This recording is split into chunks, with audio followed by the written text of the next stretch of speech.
అసలు ఒక్క రోజులో వెంకటాచలంలో పొందేటటువంటి అత్యద్భుతమైనటువంటి విషయములు 3 అని వ్యాసవాక్కు. అందులో మొదటిది స్వామి పుష్కరిణీ స్నానం, శ్రీనివాసస్య దర్శనం. స్వామి పుష్కరిణీ స్నానం చెయ్యడం, వెంకటేశ్వర స్వామి దర్శనం చెయ్యడం. నేను ఎక్కడో ఏదో తీసుకున్నానండి ఒక చిన్న నివాస గృహం, అందులో స్నానం చేసి దర్శనానికి వెళ్ళిపోతున్నాను అంటే భగవంతుని యొక్క పరిపూర్ణానుగ్రహాన్ని పొందడానికి అవసరమైనటువంటి 3టిలో ఒకదాన్ని విడిచిపెట్టేసుకున్నట్టే. కాబట్టి ఒక రోజులో ఈ 3 జరిగేటట్టుగా చక్కగా ప్రణాళికా నిర్మాణం చేసుకోవాలి. యాత్రకు వెళ్ళినప్పుడు స్వామి పుష్కరిణీ స్నానం దొరకమంటే దొరికేది కాదు. ఎందుకో తెలుసా?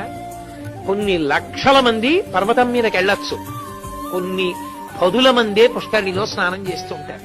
ఏమండి మరి ఇంత గొప్పది కదా పుష్కరిణి, ఎక్కడ చూసినా అలా సూచన చేశారే పుష్కరిణి స్నానం చెయ్యండి అని.